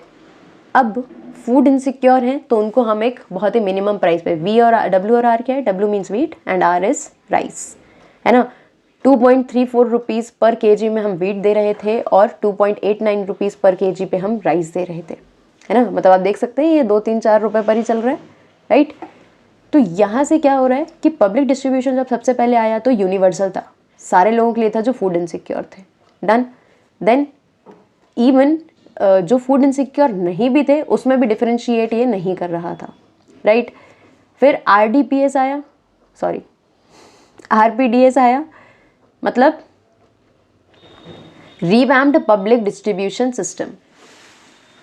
यहाँ पर ये वाला जो पैराग्राफ है ना, ये पूरा टेबल में सम अप है, राइट, इसलिए मैं टेबल से समझा देती हूँ, आप इस पैरा को रीड कर पाएंगे फिर। डन। तो RPDS आया, revamped public distribution system. Revamped का मतलब क्या है कि इसमें थोड़े से इन्होंने चेंजेस किए, थोड़ा मॉडिफाई करके लेकर आए। कब लाए? 1992 में। और क्या बोला कि भाई जो बैकवर्ड ब्लॉक्स हैं, मतलब जो तहसील एरियाज़ होते हैं, जो ब्लॉक एरियाज़ होते हैं, उस लेवल पर हम क्या कर रहे हैं, पब्लिक डिस्ट्रीब्यूशन सिस्टम को चलाएंगे, और नए 1700 नए ब्लॉक्स को इन्होंने इसमें इंक्लूड किया, ठीक है, कि ज़्यादा लोगों को पब्लिक फूड सिक्योरिटी हमको प्रोवाइड करानी है, राइट। और यहाँ पर इसके प्राइसेस मेंशन है, अगेन 2 और 3 रुपए लगभग में क्या किया इन्होंने, व्हीट और राइस को प्रोवाइड कराया। Then TPDS, T stands for targeted public distribution system. इन्होंने और ज़्यादा टारगेट किया 1997 में, जिसमें इन्होंने बोला कि भाई जो पब्लिक डिस्ट्रीब्यूशन सिस्टम है, it is for 3 categories, poor and non poor, मतलब जो BPL में आ रहे हैं और जो APL में आ रहे हैं। APL में भी ऐसा नहीं है कि जैसे ये पॉवर्टी लाइन है तो APL में बहुत ऊपर वाला कोई पर्सन आ रहा है। APL मतलब कि जो पॉवर्टी लाइन से बिल्कुल थोड़ा ही ऊपर है, जिनको हम क्या कह सकते हैं, नॉन पुअर, राइट। वो 100 रुपये और 120 रुपये वाला एग्जाम्पल मैंने पिछले लेक्चर में दिया था, है ना, वैसे ही। तो बीपीएल और एपीएल को इन्होंने क्या किया, टारगेट किया, और पहली बार बीपीएल और एपीएल दोनों के लिए व्हीट और राइस के प्राइसेस इन्होंने अलग अलग रखे। आप देख सकते हैं कि बीपीएल के लिए प्राइसेस कम हैं और एपीएल के प्राइसेस थोड़े से ज़्यादा हैं, ठीक है। 6 और 8 रुपये हैं, लेकिन 4 और 5 रुपये से तो ज़्यादा ही है। डन। इसके बाद आती है AAY, मीन्स अंत्योदय अन्न योजना। अंत्योदय अन्न योजना जो थी ये किसके लिए टारगेट की गई, किसके लिए टारगेट किया गया, पुअरेस्ट ऑफ द पुअर। मतलब ये बीपीएल में भी, बिलो पॉवर्टी लाइन में भी जो सबसे ही ज़्यादा गरीब है, ठीक है, मतलब कि ऐसे लोग जिनके पास कोई सोर्स ही नहीं है अपने लिए फूड सिक्योरिटी अर्न करने का, है ना, मतलब जिनके पास कोई एम्प्लॉयमेंट नहीं है, कोई इनकम नहीं है, राइट, जैसे बेगर हैं, ठीक है, ऐसे लोगों को इसमें इंक्लूड किया गया अंत्योदय अन्न योजना में। कब आई, 2002। व्हीट और राइस का प्राइस यहाँ पर कितना रखा गया, 2 और 3, मतलब अभी तक के सबसे कम प्राइसेस किस में रखे गए, Antyodaya Anna Yojana. Why, because it is for the poorest of the poor. APS, Annapurna scheme, ठीक है, Annapurna scheme, it was launched in 2000। और अन्नपूर्णा स्कीम किसके लिए थी, इंडिजेंट सीनियर सिटीजन, ऐसे सीनियर सिटीजन्स जिनके पास कोई इनकम सोर्स नहीं है, ठीक है, जो वृद्धाश्रम में रह रहे हैं या जिनके बच्चे नहीं हैं, ठीक है, जो कोई भी उनको फीड नहीं कर सकता, जिनके पास कोई फूड सिक्योरिटी नहीं है, ऐसे सीनियर सिटीजन्स को टारगेट किया गया। सी, आप देख रहे हैं पीडीएस सिस्टम से जैसे ही हम नीचे आते हैं तो बहुत ज़्यादा टारगेटेड ग्रुप्स यहाँ पे काम कर रहे हैं, ठीक है, टारगेटेड स्कीम्स बन रही हैं, जो कि एक अच्छी चीज़ है। फाइन। अब अन्नपूर्णा स्कीम में आप देखेंगे इशू प्राइस कुछ भी नहीं है, मतलब फ्री। क्यों? क्योंकि अभी सीनियर सिटीजन्स अर्न ही नहीं कर पा रहे हैं ना कहीं से कुछ भी, इनके पास कोई ऑप्शन ही नहीं है, तो इनको फ्री में खाना खिलाया जा रहा है, right. Then national food security act, NFSA, it was introduced in 2013। Priority household, मतलब प्रायोरिटी हाउस होल्ड का मतलब क्या है, ऐसे घर जो बहुत ही पुअर हाउस होल्ड्स हैं, ठीक है, जो बहुत ही ज़्यादा पुअर हाउस होल्ड्स हैं, जहाँ पर अर्निंग मेंबर्स कम हैं, ठीक है, और अगर इन लोगों को खाना नहीं प्रोवाइड किया गया तो ये हमेशा इसी लेवल पर मर जाएंगे, ये कभी भी इससे आगे नहीं बढ़ेंगे। तो ऐसे लोगों को व्हीट, राइस और कोर्स ग्रेन भी इसमें इंक्लूड किया गया। कोर्स ग्रेन मतलब क्या होता है, जैसे ज्वार और बाजरा, राइट, ये सस्ते भी होते हैं, साथ में अफोर्डेबिलिटी इनकी इंक्रीज होती है, राइट। तो इस तरीके से डिफरेंट सिस्टम्स को चलाया गया, डिफरेंट स्कीम्स को चलाया गया, ताकि पब्लिक डिस्ट्रीब्यूशन सिस्टम को और भी ज़्यादा स्ट्रॉन्ग बनाया जा सके। सारी की सारी स्कीम्स जो अभी हमने देखी वो पब्लिक डिस्ट्रीब्यूशन सिस्टम के अंदर ही चल रही हैं, ठीक है, लेकिन मॉडिफिकेशन उनमें होते जा रहा है, राइट। अब जो आपका पब्लिक डिस्ट्रीब्यूशन सिस्टम है ये पूरी तरीके से सक्सेसफुल भी नहीं है लेकिन फेलियर भी नहीं है, ठीक है, मतलब कि पब्लिक डिस्ट्रीब्यूशन सिस्टम को बहुत ज़्यादा क्रिटिसिज्म को क्या करना पड़ा, फेस करना पड़ा, ठीक है। देखो हर कॉइन के दो फेस हैं, हेड्स एंड टेल्स, वैसे ही हर स्कीम के या हर कंसेप्ट के दो फेस है, पॉजिटिव और नेगेटिव। एक तरफ क्रिटिसिज्म हो सकता है, राइट, और एक तरफ ये भी समझ में आ सकता है कि भैया ये इफेक्टिव रहा है, ठीक है। इफेक्टिव किन चीज़ों में रहा है, कम से कम जो वाइड स्प्रेड हंगर और फेमाइन लाइक सिचुएशंस आई थी, ऐसे में मतलब जब भी फेमाइन लाइक सिचुएशन या जब भी कोई नेचुरल कैलेमिटी आई है थोड़ी बहुत भी, तो उसको उसमें फूड सिक्योरिटी प्रोवाइड कराने का काम पब्लिक डिस्ट्रीब्यूशन सिस्टम ने किया है, राइट। और मिनिमम सपोर्ट प्राइस जो ये लेकर आया है, दिस इज़ ऑल्सो इम्पॉर्टेंट। क्यों? क्योंकि मिनिमम सपोर्ट प्राइस से फार्मर्स को एक इनकम सिक्योरिटी रहती है, ठीक है, और साथ में बहुत सारे फार्मर्स जो हैं जो परेशान थे कि उनके जो बहुत सारे फार्मर्स जिनको ये लगता था कि अगर उन्होंने ट्रेडर्स के रेट पर नहीं बेचा सामान, ठीक है, ट्रेडर्स के रेट पर उन्होंने अपने फूड ग्रेन्स को नहीं बेचा तो उनको क्या होगी, उनका सामान जो है वो ख़राब हो जाएगा। उस डर से वो निकले और उनको इनकम सिक्योरिटी मिली पब्लिक डिस्ट्रीब्यूशन सिस्टम के MSP कंसेप्ट के कारण। Fine. Although public distribution system was very useful in providing food security to a lot of people using its targeted distribution schemes, लेकिन इसके बाद भी बहुत सारा क्रिटिसिज्म था जो पब्लिक डिस्ट्रीब्यूशन सिस्टम को मिला, ठीक है, and even some people wanted different kind of modifications in the public distribution system. कैसे? बहुत सारे जगह पर ये देखा गया कि भाई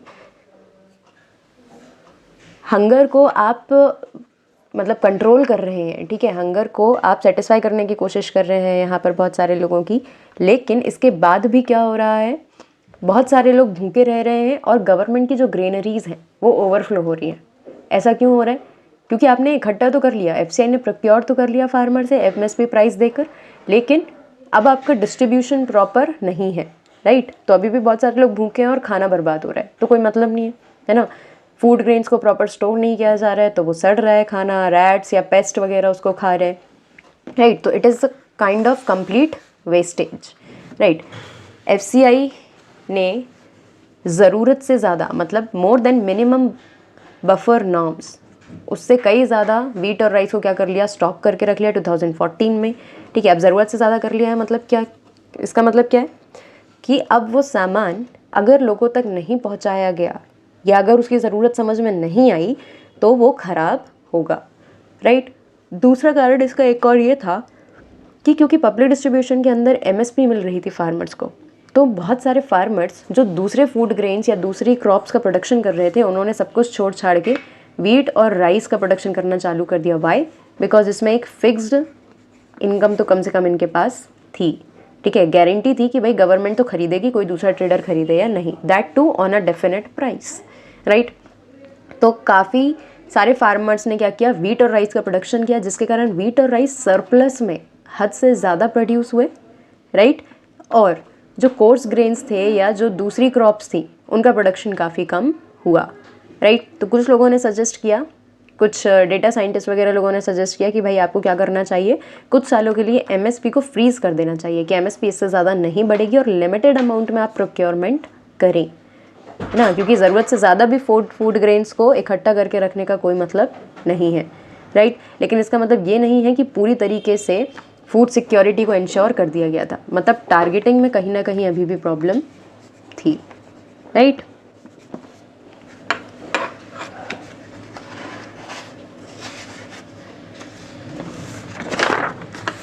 Then coming to the last topic, role of cooperatives in food security. Public distribution system के अंदर गवर्नमेंट के बाकी सिस्टम्स की तरह बहुत सारी मैल प्रैक्टिसेस इंक्लूड हो गई थी, जैसे कि जो पब्लिक डिस्ट्रीब्यूशन सिस्टम के डीलर्स होते थे, जब उनको खाना टारगेटेड पॉपुलेशन तक पहुंचाने के लिए बोला जाता था तो बीच में ही बहुत सारे फूड ग्रेन्स जो थे वो डाइवर्ट हो जाते थे, है ना। वो राशन शॉप्स में जाने की बजाय कहाँ जाते थे, ओपन मार्केट में, जहाँ पर उनको एक बेटर प्राइस मिलता था सेम प्रोडक्ट के लिए, राइट। इन दिस वे यहाँ पर करप्शन चालू हुआ और बहुत सारे टारगेटेड ऑडियंस को उनका जो फूड सिक्योरिटी का शेयर था वो मिलना बंद हो गया, ठीक है। पुअर क्वालिटी के ग्रेन्स जो थे उनको राशन शॉप्स पे बेचना चालू कर दिया, ठीक है। राशन शॉप इरेगुलरली ओपन हो रही है, मतलब कभी खुल रही है, कोई फिक्स टाइम नहीं है, लोग वेट कर रहे हैं तो भी उनको राशन नहीं मिल रहा है, राइट। प्लस बहुत सारा जो एक्सेस में उनके पास खाना आ रहा था, एक्सेस में फूड ग्रेन्स आ रहे थे, इन्फीरियर क्वालिटी के फूड ग्रेन्स आ रहे थे, जब वो नहीं बिकते थे या वो ख़राब हो जाते थे तो वापस एफसीआई को लेना पड़ता था। तो एफसीआई के पास एक इन्फीरियर क्वालिटी के या ख़राब क्वालिटी का जो फूड ग्रेन्स थे वो भी काफ़ी ज़्यादा पाइल अप होकर रख रहे थे, ठीक है। तो इस तरीके से एक बहुत बड़ा क्रिटिसिज्म सामने आया कि भाई जहाँ पर अभी भी बहुत सारे पुअर पीपल हैं, जहाँ पर अभी भी बहुत ज़्यादा लोग स्टार्व कर रहे हैं, ठीक है, उनको भी क्या मिल रहा है, मतलब उनको भी प्रॉपर फूड सिक्योरिटी नहीं मिल पा रही है फूड ग्रेन्स होने के बाद भी गवर्नमेंट के पास। बैकग्राउंड नॉइज़ेस को अवॉइड करें, इस समय रिकॉर्ड करने में सब तरफ से शोर होता है, आई अपोलोजाइज। चलो चैप्टर ख़त्म होने ही वाला है, बस एक लास्ट टॉपिक और, role of cooperatives in food security. Cooperatives क्या होते हैं? कोऑपरेटिव्स वर्ड कहाँ से आया? कोऑपरेट करने से। कोऑपरेट करने का मतलब है कि मिल बांट के काम करना, ठीक है। कोई व्यक्ति कुछ काम कर रहा है, आप उसमें अपना कोऑपरेशन दे रहे हैं, राइट। यहाँ पर कोऑपरेटिव ग्रुप्स को बनाया गया। कोऑपरेटिव ग्रुप्स कैसे? गवर्नमेंट का काम नहीं है, ठीक है, लेकिन गवर्नमेंट जिनको आप एनजीओ कहेंगे या सेमी गवर्नमेंट बॉडीज़ जो होती हैं उनकी मदद से क्या होता है कि बहुत सारे कोऑपरेटिव ग्रुप्स को बनाया जाता है, कोऑपरेटिव सोसाइटीज़ को बनाया जाता है जो लो प्राइस में सामान पुअर पीपल को बेचती हैं, ठीक है। लो प्राइस में सामान बेचेंगी क्यों? क्योंकि कोई इंडिविजुअल जाके सामान नहीं बेच रहा है ना, एक ग्रुप बना रहे हैं, एक सोसाइटी बना रहे हैं और उसके थ्रू सामान को बेच रहे हैं, ठीक है। जैसे कि जितनी भी फेयर प्राइस शॉप्स तमिलनाडु में चल रही हैं उनमें से 94% क्या है, कोऑपरेटिव सोसाइटी चला रही है। ठीक है, मतलब जो आपकी फेयर प्राइस शॉप्स हैं, जो राशन शॉप्स हैं, उनको गवर्नमेंट ना चला के कौन चला रहा है, कोऑपरेटिव सोसाइटीज़। ठीक है, जैसे कि दिल्ली में मदर डेयरी है ना, it is also a cooperative society. ये क्या कर रहे हैं, मिल्क और वेजिटेबल्स प्रोवाइड करा रहे हैं कंज्यूमर्स को at controlled rate decided by the government of Delhi. ठीक है, मतलब गवर्नमेंट पूरी तरीके से नहीं, लेकिन एक सेमी रोल तो प्ले कर रही है यहाँ पे कम से कम, राइट। फिर Amul is another success story of cooperatives in the milk and milk product from the Gujarat. Amul का नाम आप सबने सुना होगा, है ना, अमूल के ढेर सारे प्रोडक्ट्स हैं। ये भी एक कोऑपरेटिव सोसाइटी से ही शुरू हुआ था, राइट। और आज अमूल इज़ द एग्जाम्पल जिसकी मदद से आप देख सकते हैं कि कोऑपरेटिव सोसाइटीज़ कितनी ज़्यादा सक्सेसफुल हो सकती हैं। इन्होंने सिर्फ मिल्क से शुरू किया था और आज ये ढेर सारे डेयरी प्रोडक्ट्स को सेल करते हैं और खुद ही प्रोड्यूस करते हैं, right. Plus it is also one of the reputated brands in the dairy sector. फिर अमूल की मदद से क्या आया था, white revolution is related to milk. मतलब यहाँ पे मिल्क प्रोडक्शन काफ़ी ज़्यादा बढ़ा था और उसमें कोऑपरेटिव सोसाइटीज़ ने एक बड़ा रोल प्ले किया था। ठीक है, even in Maharashtra academy of development science ADS has facilitated a network of NGO for setting up grain banks in different regions। NGO की मदद से इन्होंने क्या किया, NGOs की मदद से इन्होंने क्या किया, फूड बैंक्स बनाने चालू किए या ग्रेन बैंक्स बनाने चालू किए। मतलब कि ग्रेन को लोगों तक डिफरेंट पार्ट्स ऑफ महाराष्ट्र में पहुंचाने के लिए इन्होंने क्या किया, ग्रेन को इकट्ठा किया, एक proper acceptable quality of grain को इकट्ठा किया और NGOs की मदद से स्प्रेड करना चालू किया। ठीक है, NGOs क्या होते हैं, नॉन गवर्नमेंटल ऑर्गेनाइजेशंस। मतलब ऐसे ऑर्गेनाइजेशंस जो सोसाइटी के वेलफेयर के लिए तो काम कर रहे हैं लेकिन नॉन गवर्नमेंटल है, गवर्नमेंट से एड इनको नहीं है। कुछ NGOs को गवर्नमेंट से एड मिलती है लेकिन ज़्यादातर को नहीं मिलती। ठीक है, ये अपने ही तरीके से डोनेशंस वगैरह करके और पैसे इकट्ठा करते हैं और लोगों के लिए हेल्प प्रोवाइड करते हैं इन दी सोसाइटी, राइट। तो गवर्नमेंट पब्लिक डिस्ट्रीब्यूशन सिस्टम चलाती है, उसके अंदर बहुत सारी स्कीम्स चलाती है। ठीक है, लोगों को टारगेट करके उनको खाना प्रोवाइड कराने की कोशिश करती है, लेकिन उनके अलावा कोऑपरेटिव सोसाइटीज़ बनाना भी एक काफ़ी अच्छा एग्जाम्पल है। ठीक है, एक अच्छा ऑप्शन है लोगों तक क्या पहुंचाने का, फूड सिक्योरिटी पहुंचाने का, right. So this is the end of our chapter food security. हमने यहाँ पे पढ़ा बहुत सारे पहले तो हमने फूड सिक्योरिटी को समझा कि भाई अवेलेबिलिटी, अफोर्डेबिलिटी और एक्सेसिबिलिटी क्या है, कौन लोग फूड इनसिक्योर हैं, किन लोगों को ज़रूरत है फूड सिक्योरिटी गेन करने की, फूड सिक्योरिटी कितने प्रकार की होती है, हंगर कितने प्रकार की होती है, गवर्नमेंट क्या क्या तरीके से लोगों को फूड सिक्योरिटी प्रोवाइड करने की कोशिश कर रही है, राशन शॉप्स जो हैं, फेयर प्राइस शॉप्स हैं, फिर इसके बाद आपका बफर स्टॉक्स मेंटेन है, पब्लिक डिस्ट्रीब्यूशन सिस्टम है, पब्लिक डिस्ट्रीब्यूशन सिस्टम्स के फ़ायदे और नुकसान, दोनों चीज़ें हमने यहाँ पर देखी। And lastly the role of cooperatives in the food security, right. So this is all about the chapter. कहीं भी डाउट है, do ask me in the comment section. ये वाले लेक्चर रिकॉर्डिंग में थोड़े से बैकग्राउंड नॉइजेस ज़्यादा आए हैं, उनको इग्नोर करें। दिन के समय में रिकॉर्ड करने में ये परेशानियाँ होती हैं और रात के समय पे बहुत ज़्यादा काम हो जाता है। ठीक है, सो this is it for today. जो भी डाउट है आप कमेंट सेक्शन में पूछ सकते हैं। यहाँ पर आपकी क्लास 9th की इकोनॉमिक्स हमने ख़त्म कर दी है। ठीक है, इसके बाद सिविक्स शुरू करनी है या ज्योग्राफी, क्योंकि हिस्ट्री में सिर्फ 2 चैप्टर बचे हैं जिनका वेटेज आपके जो एग्ज़ाम्स हैं उनमें बहुत ही कम है। ठीक है, एकदम ना के समान है, राइट। तो इसके बाद या तो हम सिविक्स शुरू करेंगे या ज्योग्राफी।